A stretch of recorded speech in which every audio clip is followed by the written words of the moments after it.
Hi, everybody. Jack O'Malley, and it is a Wednesday night's update. I told you on Monday I was going to have a special guest, and I do. That is Representative Julie Calley from the 87th District. Julie, good to be with you here today. Thanks for agreeing to be on.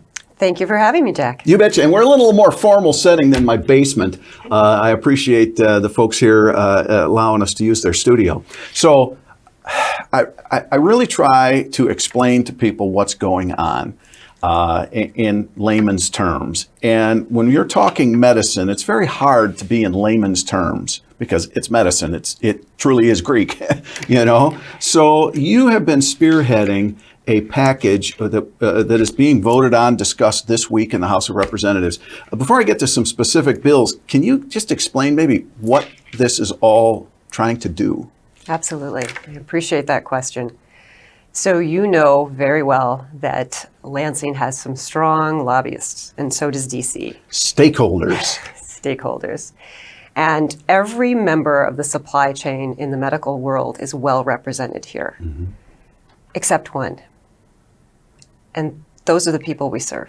Correct. So the bill package was really designed to amplify the needs and the voices of the people back home who are relying on us to counterbalance the lobbyists and the stakeholder input that we receive. So that's one of the things I find interesting. As a civilian, one of the things I heard a lot about is, you know, our medicine, our prescription rates are going through the roof.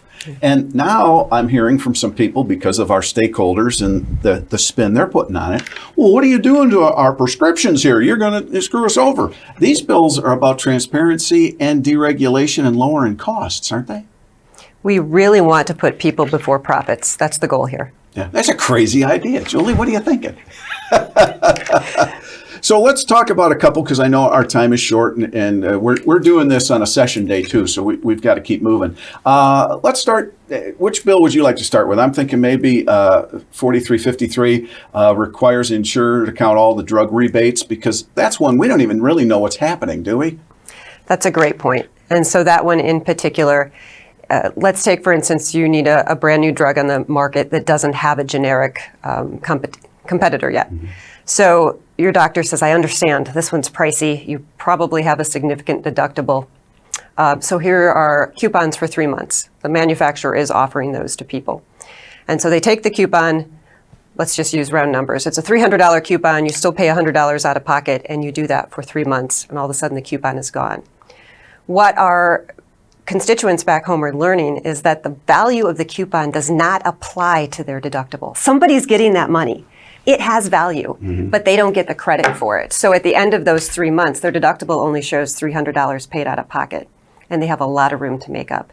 That value of the coupon should be recognized and added to their deductible. You would think. Yep. All right. Again, because there's 15 bills in this package, we can't hit them all here today.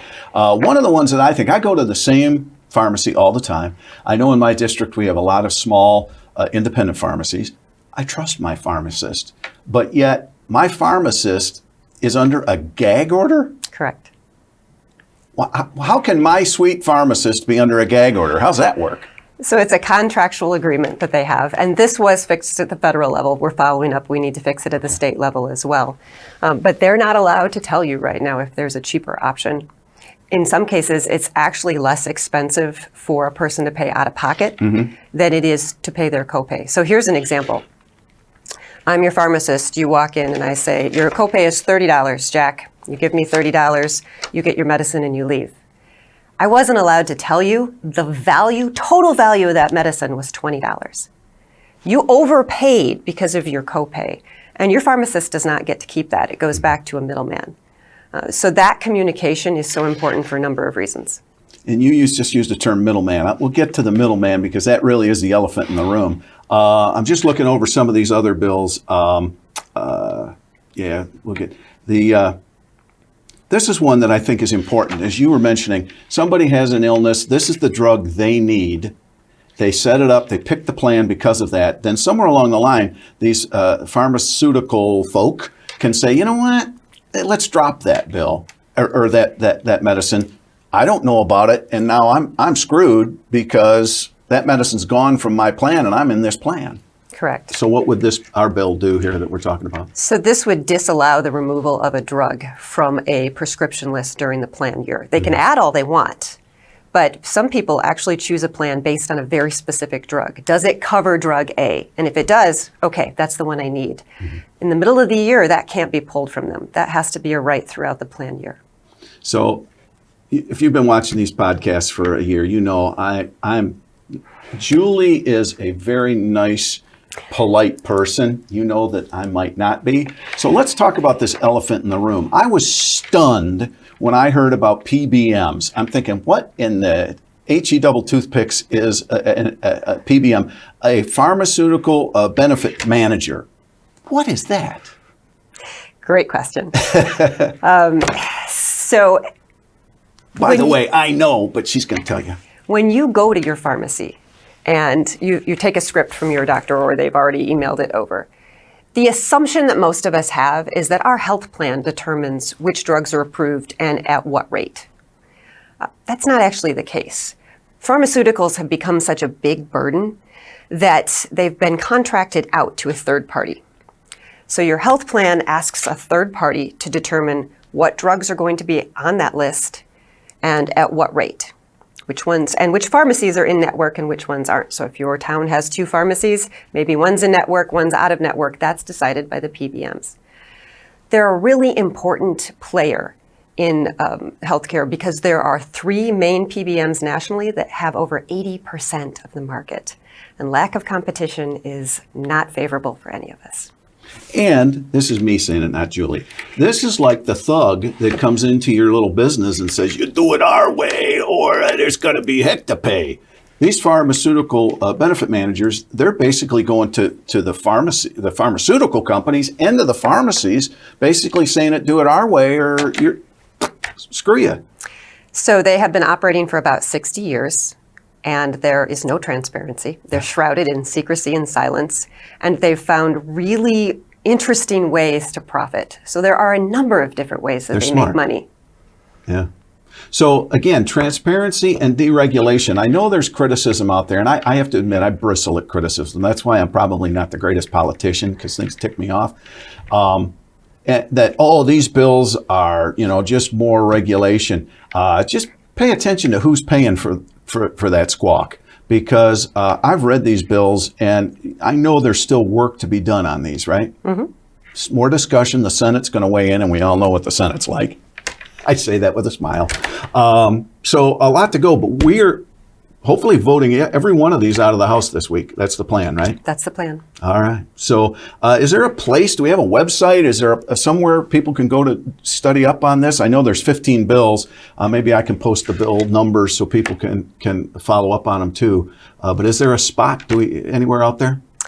We should probably create one, but we don't have that at this time.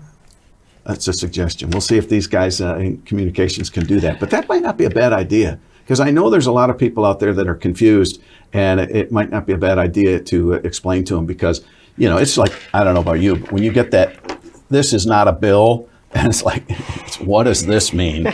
So it probably wouldn't hurt to have something like that, but that's just my thought. All right, anything else? We don't want to take people's time forever, but any other thoughts about this whole bill package? You've been working on this a long time. You and Chair Calley have been spearheading this. So any final thoughts?